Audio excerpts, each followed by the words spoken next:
As a trauma survivor, I have always been interested in resilience. But growing up, I believed it was something that you were born with.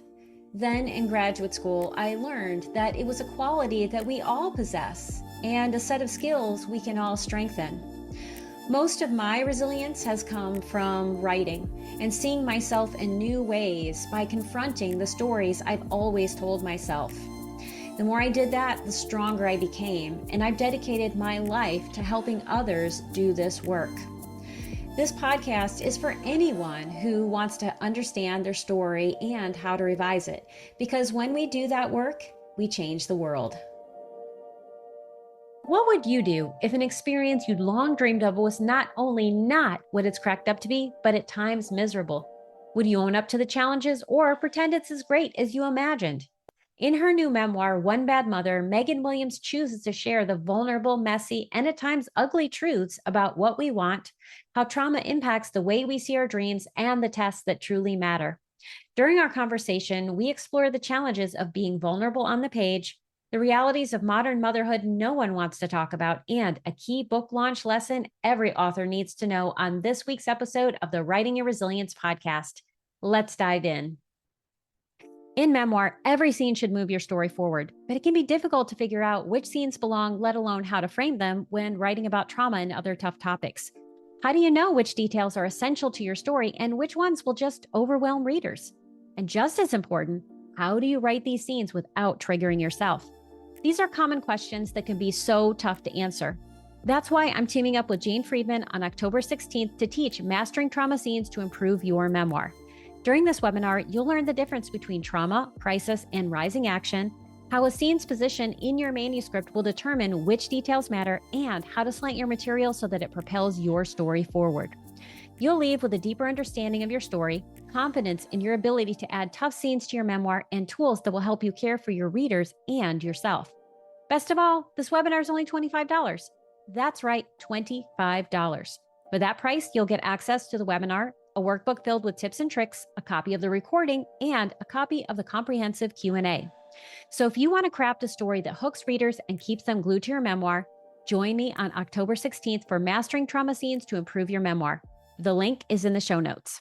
Why, hello, Megan. Welcome to the Writing Your Resilience podcast. It is so good to see you today. It's awesome to see you too, Lisa. You're looking fabulous as always. Well, thank you. I can say the same. I love this color on you. And you know what? I think it's a color that goes well with your book cover for One Bad Mother. Thank you. Nice coordination. It wasn't purposeful. Well, it works anyway. And, I'm really excited about this because you are launching this book in the world, and you and I have been walking this journey together for a while. Yes, I think I can honestly say I never thought that this book would see the light of day. And yet here we are. We are. What would you like us to know about One Bad Mother? I would like to say that this is really a story of conquering disappointment on multiple levels. One was, it's the story of me going through the police academy and my gradual kind of reconciliation with that process. And that's braided into the narrative of motherhood and being disappointed by kind of the lack of cultural support surrounding me. Yeah. And so there's that kind of professional disappointment. And then on the other side, I returned to this book after another book I had kind of stalled in contract negotiation.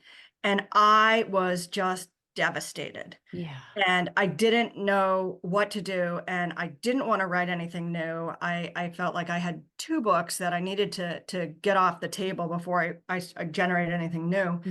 So I went back to this, and as I looked at it, I thought, you know what? I actually kind of like this manuscript now, which is always a wonderful feeling because it doesn't always go that way. Right. And I love that you took some time away from it, and it was that distance in conjunction with an inner knowing, like, I have these two books. I want to get them out in the world. I don't have the headspace to write something new until I get some resolution on this process, allowed you to come back and see this in a different way. And, I read an early draft, not the entire book, but an excerpt from it when we were at the Writers Hotel together back in 2019. Uh, yes, yes.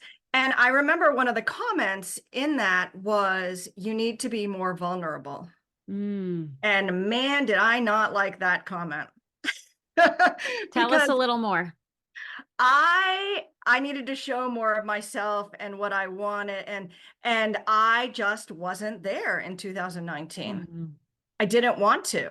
And my reaction in the conference was I felt like very defensive. And, 30 years of therapy has made me able to label my emotions. And I thought, I don't want to. I am showing myself. Like there was that Mhm. little child bratty, Yeah. and I recognized it. And then when I came back to it, 5 years later, I realized I wasn't vulnerable and I needed to make it more vulnerable. How did you get yourself to be more vulnerable on the page when you'd had this resistance? I think distance helps a lot. I also, Mhm. when I write, I'm a deeply shy person, or I was when I was growing up, so I don't like really talking to people a lot. I do now, but I can only write if I imagine no one is ever going to read it. Mm, I love that. So I am trying to, like, I imagine myself writing to myself when I'm 80, and I can't remember all the exact details, but I want to, it's like a photograph to myself in the future. Yeah. I love that frame because I often talk to people about who is your reader, and having some sort of avatar for the person sitting across from you who needs this book or who you're writing to. And I love that you're writing to this 80-year-old version of yourself so that you can remember this time and all of the complex things that were going on as you navigated these many tests. Right. And one thing that really I do feel like gets in the way of writing is when I start to, when the people I think about reading this start to creep in. Like I think of, oh, what if Hmm. when my kids read this, what if, they have shown zero interest in reading it, to be clear. That's when I start to kind of, it stalls my writing process. Mm-hmm. How'd you get over that hump knowing that your book's getting ready to come out? So at some point, you knew you were doing edits to a book that was in the process of being published. I think I was completely in denial. Completely in denial. I just think I just didn't even think about it. It always was just me and my book. It's funny because I was actually talking in therapy yesterday about this. I had this expectation that I would make myself vulnerable and then all the trauma of the past would be gone. Mm. And, that I would write it into the past. And only in the last couple of weeks has that like uneasiness started to seep in. And my Hmm. therapist was like, you're joking, right? You understand that that's not the way life works, that like you can just shove it into the past and move on. Right. And I was like, but I keep getting reminded of it, of all of these little, micro traumas raising, my kids were really sick, raising them that I couldn't deal with in the moment, but that are just kind of seeping back in as Hmm. this like low level ickiness, I guess I would describe it. And I just have to I live with that. Yeah, that can be one of the biggest challenges about beginning to publish, especially. I mean, I think it can happen for any book, but especially your debut where you've never gone through this part. This is a brand new experience, is that there is a great sense of vulnerability in being seen and putting your work out there. And so, yeah, all of the creepy crawlies inside us get to like come out and play. It's like that imposter syndrome craziness. And I wrote a piece actually on that called Night Terror. And I just feel like part of me, there's the little kid who says inside, I don't deserve to be here. And then there's the adult who says, yes, you do. And those are warring. Yeah. And what are you doing to navigate the war and to keep from, this core part of you that is doing this process to keep from getting hit with friendly fire? Friendly fire is a great term. That would be a really good short story, Lisa, or essay. I am just, you noticed one of the chapters in my book called Breathing Room Yeah. as being a pivotal moment. And I hadn't ever recognized that. It was such a good observation. But I think that I am just taking time to breathe, just like breathe into the feeling and feeling it in Yeah. my body. The breath is so important. And I'm glad that you're taking time to do that because the more you can breathe into it, the more it'll flow through you rather than getting stuck inside. Right. And I'm realizing that a lot of these incidences that I talk about in the book, I have not fully processed. Mm. And it is a gift to be able to go back to them now on the other side, but it doesn't make it any easier. Yeah. I don't know if some of these things do get easier. I mean, I don't want to give away what's in your book, but you write about some incredibly powerful moments in your life and you write about them with great honesty. And there's a rawness at times around what happened.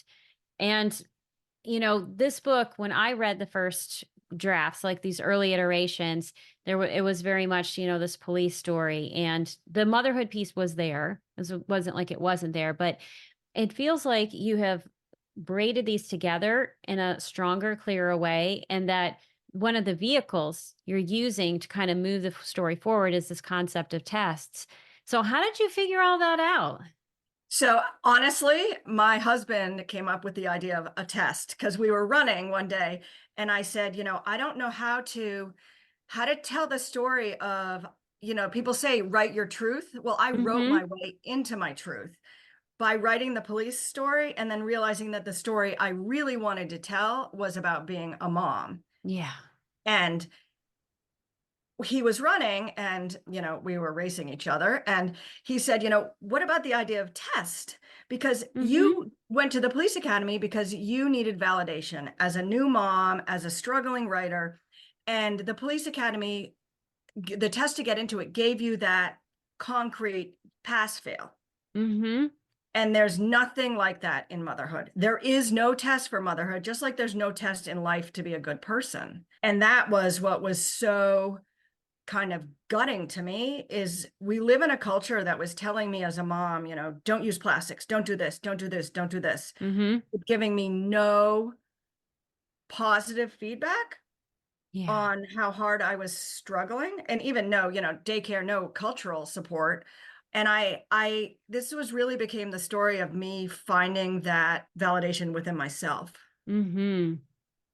Yeah, it seemed like even though there are no external tests for motherhood, there was this internal test of can I weather this? Do I want to do this? What does this mean for me? And I feel like there was this really beautiful exploration and breathing room for me was this pivot point because there was a certain tonal quality to the story and a certain lens through which it seemed like the story was being told. And then I felt physically this shift when we got there. Like I felt the breathing room. Which is, I love that because I didn't even recognize it. And I was all week, I've been thinking about, you sent me these questions and I've been thinking about that and that chapter as a pivotal point. And it is really a Mm-hmm. physical return to my body Mm-hmm. where my son is really, really sick. He has pneumonia. And at the same time, the police department I'm going through the application process and they're kind of hounding me about how many drugs I did 30 years ago.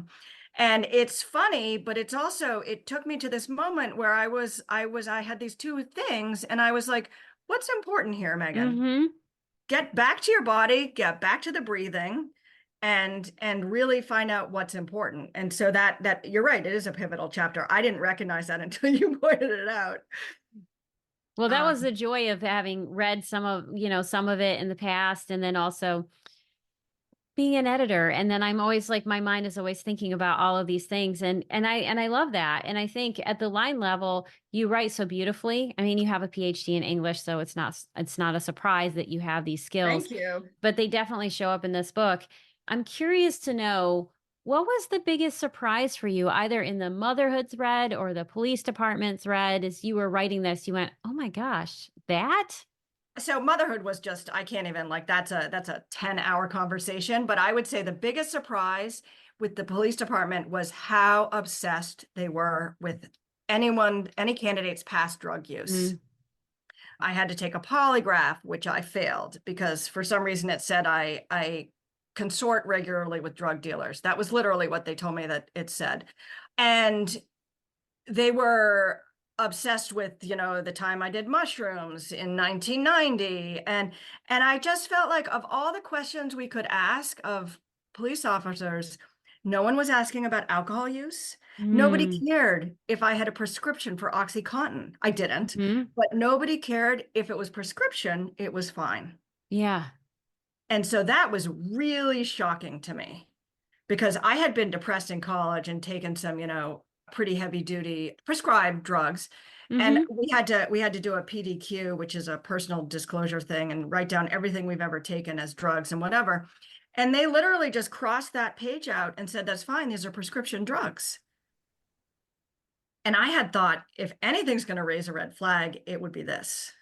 Yeah, and I hope that now that we're so far into the opioid epidemic and we know more about how these drugs affect us, that they're caring now. But I loved that part of this of your book because it's not just this adventure story of like I go on this quest and these things happen. There's some really strong commentary on what people are focusing on and what's actually important.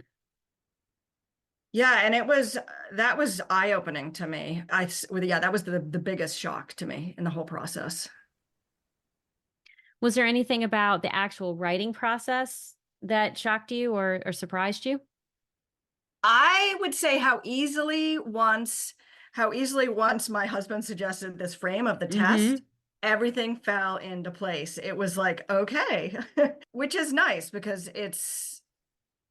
it wasn't holding itself together. That is always nice when that happens. And that's the magic. That's when you know you have figured it out, when you have some sort of aha and suddenly you're like, oh, this. And then you're like, I'm done. Yes. Yeah, I mean, the only problem I have is I hate it when people start a book with a dictionary Mm-hmm. quotation, but I did because I wanted people to think about the many ways we use the question of a test, you Yeah. know. And I talk about that in the prologue or introduction, I think it's called. And I love first sentences. Like I've taught a whole class on first sentences. I love them. And the fact that my book doesn't start with, it starts with a dictionary quotation hurts me deeply as a writer, but it worked. How did you know that it worked? I sent it to my beta readers and they were like, this is great. This is what it needed. Nice. Yeah, Yeah. sometimes getting that feedback from other people can help us have more confidence in what our books truly need, especially, when you have all of these skills, these different strategies, I'm putting this in air quotes if you're listening, the best practices. Sometimes what is right for your book isn't necessarily the best practice. It's what your book actually needs. And you were able to get that feedback. So, as you were thinking about this book, and we've talked a little bit about the police thread, you are so honest about modern motherhood, which I mean, I bow to any mother out there because it's rough. There is not a lot of support out there. And, the experiences you can get yourself into or find yourself in. So I've been reading a lot on the psychology of this. There are a couple of really good books. Mom Rage is one, Ordinary Insanity is another, that talk about there's no other time in a woman's life. I think it's called, you would know better than me. It's called matrescence, how the term for the hormonal change and the identity change that happens to women when they become mothers. We have all this cultural time that we spend towards adolescence, but a woman has a baby and that's it. Yeah. There's there's no discussion of the grief that comes with leaving behind your former life. Mm-hmm. And that was what was really stunning to me. I got really depressed when I was pregnant because I was like, what if I don't like it? Mm-hmm. What if I don't like having kids? And I'm leaving behind I loved my single life in San Francisco. It was amazing. And I really grieved that life during the 7 months I was pregnant. Yeah, there's no takesy backsies when you have kids. No, no. And yeah, and so that's, I think, a really important point is there's the grief of the life you had before because you are letting that go, whether motherhood is something you really want or something that is thrust upon you. But then there's the image of what you might expect motherhood to be like versus the realities that you face. Well, it's a cultural construct, right? I mean, I tried to talk, this is actually one of the things that I did put more of in the book when I went back and revised it with this frame is this cultural context of, I talk a lot about Mother's Day and this kind of saccharine Yeah, version of motherhood, which has absolutely no substance. But what it does allow is, mothers are ultimately the best unpaid labor force out there. absolutely. I mean, the level of multitasking it takes, and it can't be said enough. There are some days when you just want to be able to go to the bathroom by Yes. yourself for 30 seconds, maybe a Yes. minute, if you can.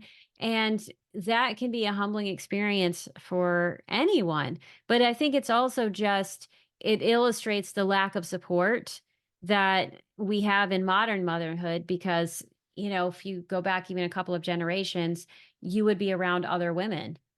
You wouldn't be doing this alone. You would have a cohort of people, or you would have elders above you who would be navigating this with you.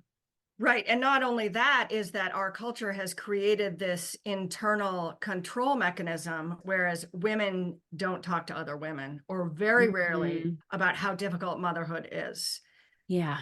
And my kids are like, they were reading my book. Well, they read the title and they said, "Well, do you hate being a mom?" And I said, "Absolutely not. I love being a mother. I love you as people." It's like the only analogy I can give to my kids is it's like having dogs. I don't always like cleaning up after them. Yeah. And you can't say that culturally about Right. motherhood. And there is a huge amount of criticism in our culture of women who are not mothering well. There's this idea Mhm. that there is only one way to mother. I think that motherhood has changed. I mean, think about the Gen X mom.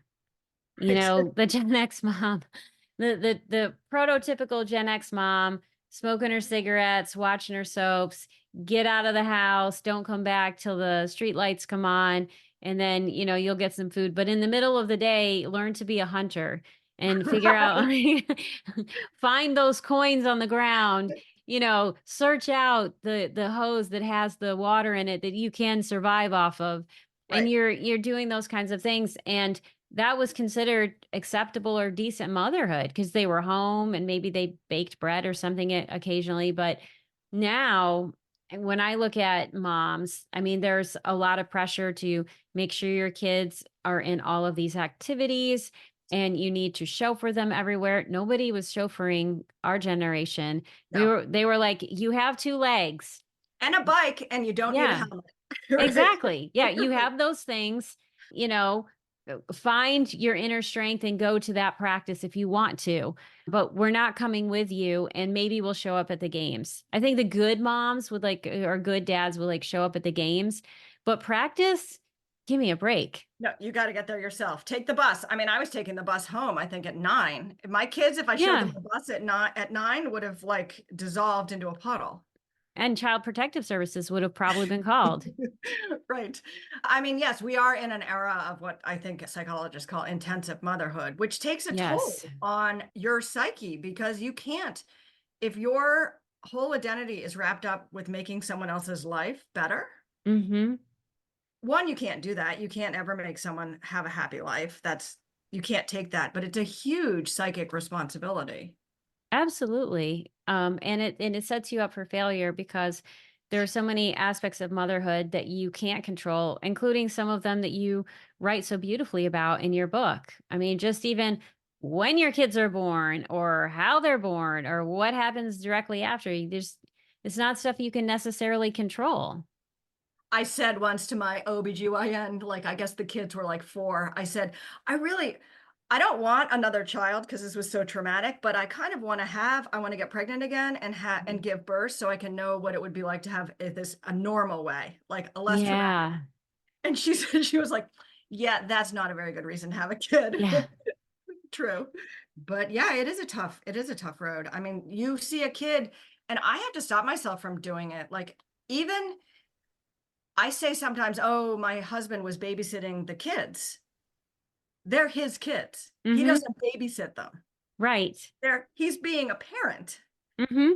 And when you have a kid, let's say a kid, we see all these stories who's left in a car and when it's too hot, the first question is, where's the mom?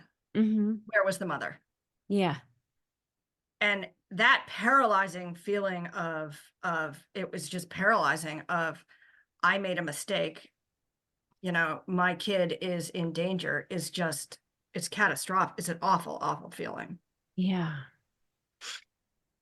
And that's one of the things that you bring into the book is that piece of vulnerability around how do I wrap my mind around these things that were outside your control, but yet society will look at, how is it in your control?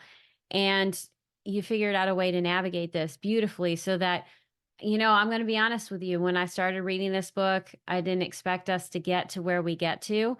That was a nice, delightful surprise. I was like, oh, yeah, she pulls this off nicely. But I wasn't like, when we got there, I was like, I don't know where this is going, but it wasn't there. And yet, and you Good. do that. And I like that about the book because I always like to feel surprised. I mean, when you work as an editor, I'm constantly predicting where a book is going to go because that's just what my job is and I see those arcs.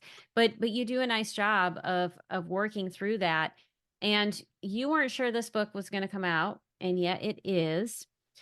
So I spent many, many years pitching to agents with you at the Writers Hotel. That's true. And I would get a lot of criticism of, this book would be better if you did X, this book would be better if you were Mhm. this. And when I went back to it, I decided to try a different route. I know people who have published in all kinds of ways. And there's two learning curves when it comes to writing. There is the learning curve of learning how to write a book. And then there's the learning curve of learning how to launch a book into the world. And any writer who gets their book published has gone through that first gauntlet and made it to the end. But I've met so many writers who get to that point, pub date comes about, and they haven't really had the support from their publisher. They've not fully been educated on what's required of them, or sometimes they're relying on their publisher to do X, Y, and Z. And the realities are, for most writers, unless you are, part of a small group of debuts, largely with the big presses, but, could also be the smaller presses that get the lion's share of the resources. It's up to you to figure that out, and you have to make it all come together. So can you give us one thing to do and one thing not to do that you learned? One thing I learned, they gave me a book stand and my Mm-hmm. book to always have the product placement there. One thing I learned not to do, I would say, be nice and friendly and kind to Mm-hmm. everyone who works in the bookstore. Yes, Know their names, know their history, because they put themselves on the line just as much as you do to have a book launch event. absolutely. And, the people who are at the bookstore are the ones who are going to recommend your book. And they're going to recommend books for people that they actually like, who have treated them well, over other books. Well, I love that little secret tidbit. So, as we begin to wrap up, I always ask writers three lightning round questions. So, I'm going to ask them of you. What's the best piece of writing advice you've ever received? So I took at another writer's hotel. I'm doing a great plug for them today. I know you are. It's like a little commercial. I was a TA for Rick Moody, and he said to me, Megan, we all know you know how to write scene. Stop flexing. Mm. Stop writing just for the words and put the beautiful images on the page. You have to edit that out. And I was like, again, no, I don't want to. I like metaphor. I like this. But that was really good. Just take it down to its bare bones. So, what I'm hearing you say is don't write a bunch of scenes for the sake of writing scenes or because it's something you love to do. Make sure that every scene counts Yes. and make it as lean as it possibly can be. Yes. And it's really hard. I mean, this book was 100,000 words originally, and I think it's now 70, 60. I mean, it is pared down.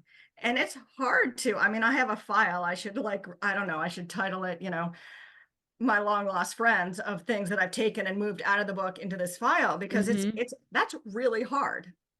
Yeah, that is hard. And I think when you've worked really hard on something or you feel attached to, this is my strength. This is the thing that I'm really good at. And I love this scene. It's so hard to cut those darlings, but sometimes we have to. So I love that you have a file. And I hope that you use some of those things for essays that you're going to publish in support of your book launch or just, anecdotes that you might share. I think I now have a file title, My Darlings. There you go. I love it. So you're getting ready to be on a book launch. So when this airs, your book will have launched into the world and you will be on what we would call the book tour year, right? And that can look a lot of different ways for a lot of people. Maybe you're on podcasts, maybe you're doing guest blog posts. I mean, who knows? You're figuring that piece out. But it is a time of yes. I've talked to a lot of writers who are in that book launch year and they're trying to navigate, how do I do all of the things that I need to do and not always live with an empty cup? So, what are you doing right now in preparation for this time, which is going to be really intense? I spend a lot of my time alone, but I also spend a lot of my time with animals. And nonverbal communication is pretty key to me. I And you have a have a horse. horse.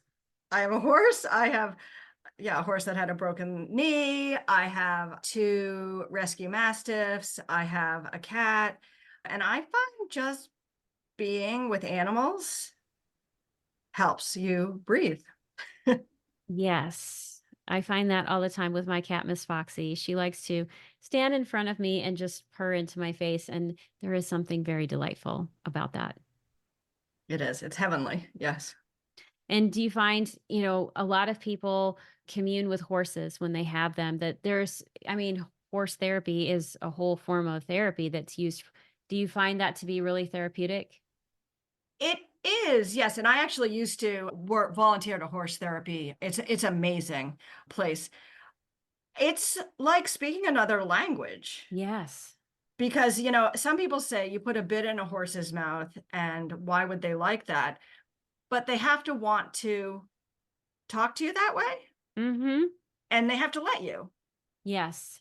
And it is just a way of communicating. I mean, like, so yesterday I went out and my horse had had all his shots the day Mm-hmm. before and he wasn't feeling very good. And so I gave him, I said, Flint, here's a treat.